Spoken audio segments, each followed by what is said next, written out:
సంవత్సరాల తరబడి ఎన్ని మందులు వాడినా మీ మోకాల నొప్పులు తగ్గట్లేదా? ప్రాణ పెయిన్ క్లినిక్ లో అత్యాధునిక చికిత్స.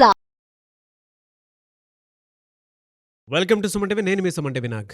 కోల్కతా ఇన్సిడెంట్కి సంబంధించినటువంటి వాటిల్లో ఆగస్టు 9th చాలా కీలక రోజు అని చెప్పేసి చెప్పొచ్చు. అయితే దాని ముందు రోజు క్రిమినల్ సందీప్ ఘోష్ ఎక్కడున్నాడు, ఏం జరిగింది, దాని నెక్స్ట్ డే కనుక మనం చూసుకుంటే, ఇన్సిడెంట్ జరిగినటువంటి రోజును కనుక మనం చూస్తే సాక్ష్యాధారాలను ఏ విధంగా తారుమారు చేశాడు, అంతకు ముందు రోజు జరిగినటువంటి ప్లానింగ్ ఏంటి అనేది ఈ రోజు మనతో పాటు హైకోర్టు అడ్వకేట్ రవీంద్రనాథ్ గారు ఉన్నారు. వారి మాటలు తెలుసుకుందాం. Hello sir. హాయ్ అండి నాగరాజ్ గారు. సార్, ఈ కేసుకు సంబంధించినటువంటి వాటిల్లో సిబిఐ ఇచ్చినటువంటి కీలక విషయాలు, అంశాలు ఏవైతే ఉన్నాయో, అండ్ సీల్డ్ కవర్ సబ్మిట్ చేసినటువంటి విషయంలో కూడా, సుప్రీంకోర్టుకి ఇచ్చినటువంటి సీల్డ్ కవర్లో కూడా కొన్ని విషయాలు బయటికి రావడం జరిగింది. అయితే ఆగస్టు 9th బిఫోర్ అసలు ఏం జరిగింది, వన్ డే బిఫోర్ ఏం జరిగింది, ఈ క్రిమినల్ సందీప్ ఘోష్ చేసినటువంటి ఆకృత్యాలు ఏంటి? నాగరాజ్ గారు, సందీప్ ఘోష్ ఒక నేర చరిత్రక పుట్ట, నేర కార్యకలాపాలకు కేర్ ఆఫ్ అడ్రస్ అయినటువంటి సందీప్ ఘోష్ యొక్క వెలుగులోకి వస్తున్న ఒక్కొక్క నిజం చూస్తూ ఉంటే విస్తుగొలిపే విషయాలు, వింతగొలిపే విషయాలు, ఆశ్చర్యగొలిపే విషయాలు ఇంకా మనం చెప్పుకోలేమండి. అన్ని వింతలతో కూడిన ఒక పెద్ద క్రైమ్ మర్డర్ స్టోరీ.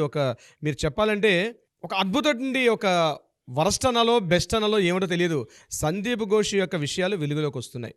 అందులో ముఖ్యంగా ఆగస్టు 9వ తేదీ ఏదైతే Kolkata rape and murder case జరిగిందో, దానికి ముందు రోజు ఏం జరిగింది, కొన్ని గంటలకు ముందు సందీప్ ఘోష్ ఎక్కడున్నాడు, ఎవరెవరితో మాట్లాడుతున్నాడు, ఇతని యొక్క ప్రైవేట్ కార్యకలాపాలు ఏంటి, ఇతనికి ఎవరితో సంబంధాలు ఉన్నాయి, ఇతని యొక్క చరిత్ర ఏమిటి అనే విషయాల మీద మనం వెలుగులోకి వెళ్తున్నప్పుడు, మొట్టమొదటిగా తెలుగు సోషల్ మీడియా చరిత్రలో మొట్టమొదటి నేను చెప్పబోతున్నాను నాగరాజ్ గారు. ఇది మన సుమన్ టీవీ రిలీజ్ చేసినటువంటి మొట్టమొదటి వెలుగులోకి వచ్చిన విషయం. ఎక్కడా రాలేదు మన తెలుగు లాంగ్వేజ్లో. ఈవెన్నో నాకు తెలిసి నేషనల్ లాంగ్వేజ్లో వచ్చిందో కూడా నాకు తెలియదు. కానీ ఈ మాట ఇప్పటివరకు మనం చేసే 300 ఎపిసోడ్లు ఎక్కడ నేను చెప్పలేదు. కానీ ఇప్పుడు బహిరంగంగా చెప్తున్నాను నేను.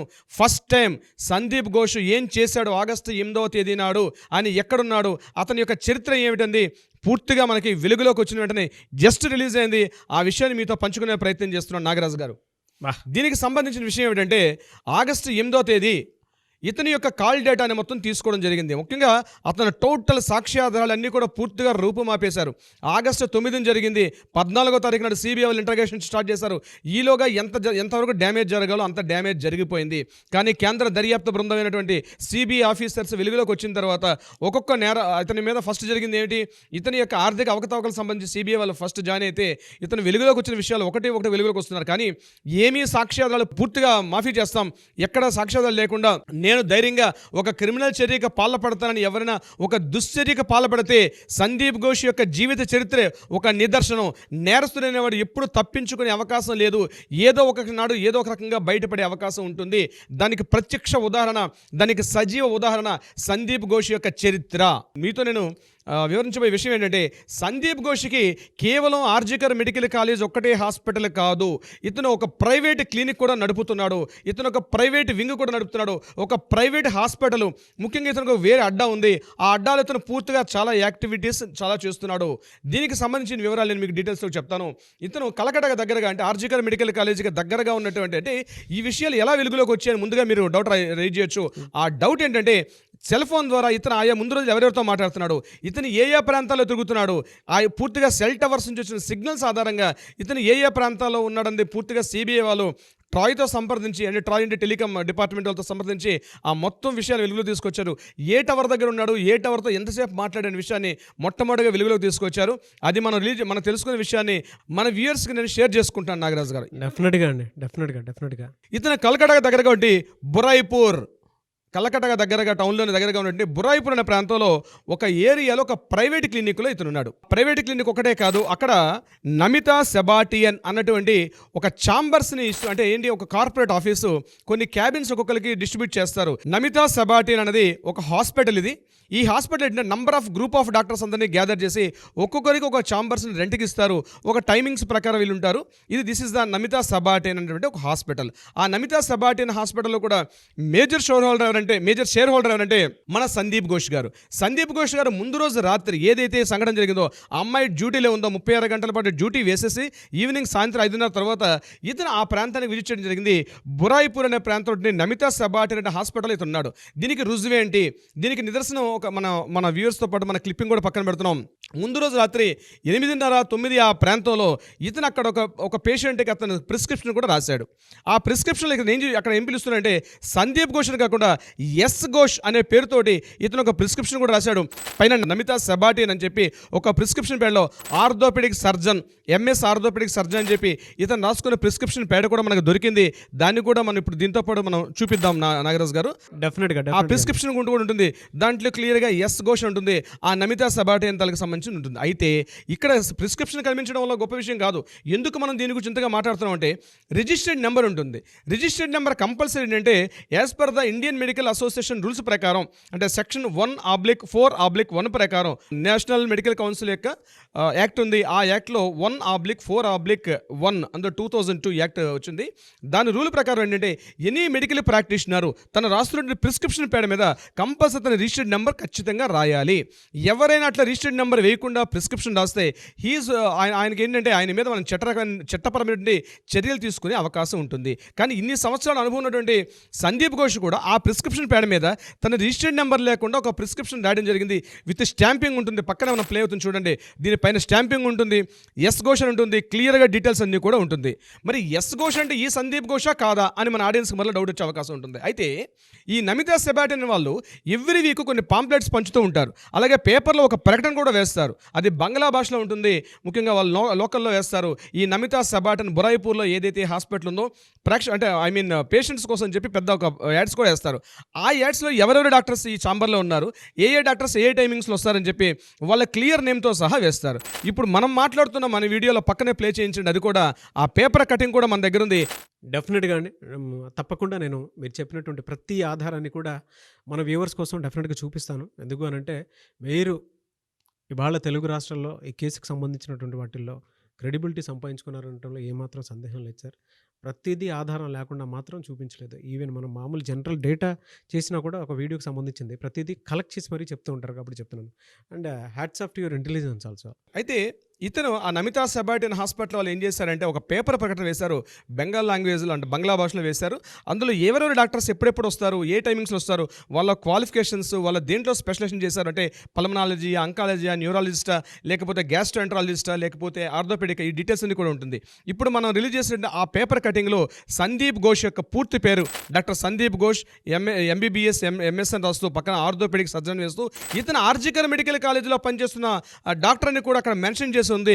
అది కూడా ఈ బెంగాల్ భాషలో పేపర్లో కనిపిస్తుంది. బట్ వీలైతే లాంగ్వేజ్ హిందీకి దగ్గరగా ఉంటుంది కాబట్టి చదివే ప్రయత్నం చేసుకోవచ్చు. అంటే క్లియర్గా ఇతను ఒక పేర్లగా ఇతనికి ఉన్నటువంటి ఆల్రెడీ ఒక ప్రిన్సిపల్గా పనిచేస్తున్నాడు, ఒక ప్రభుత్వ ఉద్యోగి, ఒక గవర్నమెంట్ హాస్పిటల్లో పనిచేస్తున్న గవర్నమెంట్ డాక్టర్. ఎట్టి పరిస్థితుల్లో కూడా తను ఒక ప్రైవేట్ క్లినిక్ నడుపుకోవడం అంది ఎట్టి పరిస్థితుల్లో చట్టరీత్యా నేరం. కానీ ఆ చట్టాన్ని తొంగలో తొక్కి, ఆ రూల్స్ని తొంగలో తొక్కి పూర్తిగా తను ఏం చేశాడంటే ఒక ప్రైవేట్ క్లినిక్, ఇప్పుడు నేను చెప్పినటువంటి నమితా సబాటి అనేటువంటి ఒక హాస్పిటల్ ఆర్గనైజేషన్లో అతను పనిచేస్తూ ఉన్నాడు. ఈ నమితా సబాటి అనేటువంటి ఏదైతే ఆర్గనైజేషన్ సంస్థ ఉందో దాంట్లో ఇతను ఫ్రీగా వాలంటీర్గా చేయట్లేదు. చాలా కాస్ట్లీయెస్ట్ హాస్పిటల్ అని అక్కడ లోకల్ ఉంటే మన మీడియా ప్రతినిధులు చెప్తారు. ఆ నమితా సబాటి ఇస్ వెరీ కాస్ట్లీయెస్ట్ హాస్పిటల్ అని. కన్సల్టేషన్ ఛార్జెస్ కూడా చాలా కాస్ట్లీగా ఉంటాయి. కేవలం సోకాల్డ్ ఎవరైతే హై ప్రొఫైల్స్ ఉంటారో వాళ్ళు మాత్రమే వచ్చి వెళ్తారు ఈ యొక్క నమితా సబాటి హాస్పిటల్. కానీ ఆల్రెడీ ఒక పేరుంది. ఇది బురాయిపూర్ అనేటువంటి ఏరియాలో ఈ హాస్పిటల్ ఉంది. ఇది ఏంటంటే కేవలం ఛాంబర్స్ అద్దెకిస్తారు చాలామంది. అందులో ఆ గ్రూప్ ఆఫ్ యాక్టివిటీలు ఇతను కూడా ఉన్నాడు. అయితే ఇక్కడతో అయిపోలేదు కదా. ఇందులో మన సందీప్ ఘోష్ గారు ఏం చేశారంటే తన ప్రైవేటు కార్యకలాపాలు, అంటే ఎవరైతే అన్అఫీషియల్స్ ఉంటారో, అంటే హాస్పిటల్కి వచ్చి ఈ మధ్య ఇటీవల కాలంలో 2021లో ఈ హాస్పిటల్ యాజ్ అ ప్రిన్సిపల్గా నమోదైన తర్వాత చాలా అకృత్యాలు, అరాచకాలు చాలా జరిగినాయి. అయితే ఇటువంటి యాక్టివిటీస్ అన్నీ కూడా ఇతను మెయిన్ మెడికల్ కాలేజీలో కాకుండా ఇతను ఈ యొక్క నమితా సబాటి రెడ్డి గ్రూప్ ఆఫ్ ఆర్గనైజేషన్ ఎక్కడైతే ఉందో దీంట్లో కూర్చుని తను పూర్తిగా డీటెయిల్స్ అన్ని మాట్లాడుకుంటాడు. ఎవరితోనైనా పర్సనల్ అపాయింట్మెంట్ ఇవ్వాలంటే ఈ ప్లేస్కి పిలిపించి తను మాట్లాడుకుంటాడు. బహుశా అభయకి సంబంధించి ఏదైనా హత్యకు సంబంధించి ఏదైనా మంత్రాంగం కావచ్చు, యంత్రాంగం కావచ్చు, ఏదైనా సరే దానికి ప్రణాళిక ఇక్కడ జరిగి ఉండే అవకాశం ఉండే కోణంలో సిబిఐ వాళ్ళు దర్యాప్తు చేస్తున్నారు. ఇది మొట్టమొదటిగా ఈ న్యూస్ మన Telugu social media channel, Telugu news ఛానల్స్లో మొట్టమొదటిగా మన ద్వారా తెలిసింది. నాగరాజు గారు, ఈ విషయం చెప్పడానికి నేను చాలా గర్విస్తున్నాను. But really hats off to you sir. మీకున్న నాలెడ్జ్ కానివ్వండి, లేదంటే మీరు స్టడీ చేసేటువంటి విధానం కానివ్వండి, నేను దగ్గరుండి చూశాను కాబట్టి చెప్తున్నాను. తెలుగు రాష్ట్రాల్లో ఇవాళ ఈ కేసుకి సంబంధించిందే కాదు, మీరు ఏదైతే డీల్ చేస్తారో, ఏ టాపిక్ డీల్ చేసినా, లేదంటే ఏ ఇన్సిడెంట్‌కి సంబంధించి మాట్లాడినా కూడా, ఇవాళ ప్రతి తెలుగు వాళ్ళు కూడా క్రెడిబిలిటీ పెంచుకున్నారు మీరు.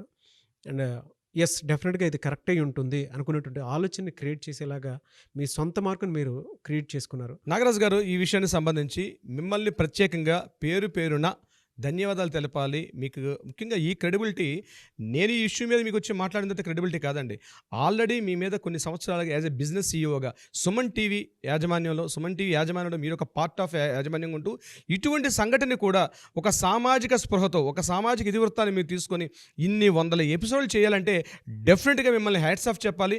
మీకు ఏదైతే ఆల్రెడీ క్రెడిబిలిటీ ఉందో, ఆల్రెడీ చాలా కొన్ని వేల వీడియోస్ చేసి ఉండొచ్చు, మీరు బహుశా ఎన్నో వీడియోస్ చేశారు, ఎంటర్టైన్మెంట్ కావచ్చు, రకరకాలు చేశారు. కానీ మీరు మిగిలిన చేసిన వీడియోస్తో పోలిస్తే ఒక సామాజిక బాధ్యత మీలో ఉంటుంది. ఆ కోణాన్ని కూడా మీరు టచ్ చేశారు. మీరు ఆడియన్స్ ఆల్రెడీ కనెక్ట్ అయి ఉన్నారు. మీరు ఆల్రెడీ మీది మీద ఒక క్రెడిబిలిటీ ఉంది. ఆల్రెడీ సుమన్ టీవీ అంటే, నాగరాజు గారు అంటే ఒక క్రెడిబిలిటీ ఉంది. ఎందుకంటే మీ సపోర్ట్ లేకుండా, మీ యాజమాన్యం సపోర్ట్ లేకుండా ఇన్ని ఎపిసోడ్లు ఇంత లాంగ్, బహుశా నేను చెప్పకూడదు కానీ బహుశా ఏ ఛానల్ కూడా చేయని సాహసం నేను కూర్చో. No doubt sir, no doubt. ఎందుకంటే ఇవాళ ఎన్ని ఎపిసోడ్స్ అయితే ఏ ఛానల్లోనూ ఉండదు, కనిపించదు కూడా. ఓన్లీ సుమన్ టీవీలోనే కనిపిస్తూ ఉంటుంది మనకి. వితౌట్ యువర్ సపోర్ట్ నాగరాజు గారు, డెఫినెట్గా ఈ తీర్పు వచ్చిన తర్వాత మనం ఖచ్చితంగా మన వ్యూయర్స్ అందరితో కలిసి మనం ఒక అకేషన్ చేసుకుందాం. డెఫినెట్గా దీంట్లో మిమ్మల్ని పేరుగా really hats off Nagaraju garu. Thank you sir. చేస్తున్నటువంటి కృషి అభినందనీయం మిమ్మల్ని. Thank you sir. మనతో పాటు మన ఆడియన్స్ కూడా మనల్ని ఆ విధంగా అంటే ఒక్కొక్క మంచి లెవెల్కి ఒక్కొక్క మెట్టు ఎక్కించారని చెప్పేసి చెప్పడంలో ఏమాత్రం సందేహం లేదు. ఎందుకంటే జస్టిస్ కోసం మనతో పాటు ఇంతమంది నడుచుకుంటూ వస్తున్నారు కాబట్టే మనకు ఆ బలం దొరికింది. మన వ్యూవర్సే మన బలం. వారికి స్పెషల్ థ్యాంక్స్, అండ్ మీకు స్పెషల్ థ్యాంక్స్. ఎందుకంటే మన దగ్గరకు వచ్చేటువంటి వాళ్ళు ఎవరైతే ఉంటారో, వీడియోస్ చూసిన తర్వాత ప్రతి ఆడపిల్ల కూడా కొన్నిసార్లు అంటే కాంటాక్ట్ నెంబర్ కాల్ చేసి మీ దగ్గరకు వచ్చేసిన తర్వాత అన్యాయం జరిగిందనంటే, మీరు పోలీస్ స్టేషన్కి ఫోన్ చేస్తే ఆగిపోయినటువంటి విచారణ ఏదైతే ఉందో అది మళ్ళీ కంటిన్యూ చేసి వాళ్ళకి న్యాయం జరిగినటువంటి సందర్భాలు కోకొల్లలు నా ముందే చూశాను నేను. నా కంటి ముందే జరిగాయి. వాటిని తెర వెనకే ఉన్నాయి, అవి ఎప్పుడు తెర ముందుకు తీసుకొని రావలేదు. ఎందుకు అనంటే అది కరెక్ట్ కాదని చెప్పేసి మేము కొన్ని విషయాల్లో ఆగాము. సో చాలామందికి న్యాయం చేశారు మీరు. ఈ విషయంలో కూడా డెఫినెట్గా న్యాయం జరగాలండి. దేశ చరిత్రకు సంబంధించినటువంటి వాటిల్లో ఒక చోట అన్యాయం జరిగింది, బట్ ఒక మంచి జస్టిస్ వచ్చినప్పుడు మాత్రం చరిత్రకు నాందని చెప్పేసి డే 1 నుంచి చెప్తూ ఉన్నారు. అందుకే కొన్ని కేసెస్ కూడా పక్కనే పెట్టేశారు మీరు. డెఫినెట్గా ఇది మంచి జరగాలని చెప్పేసి ఉద్దేశంతో. And really hats off to you అండి, నో డౌట్.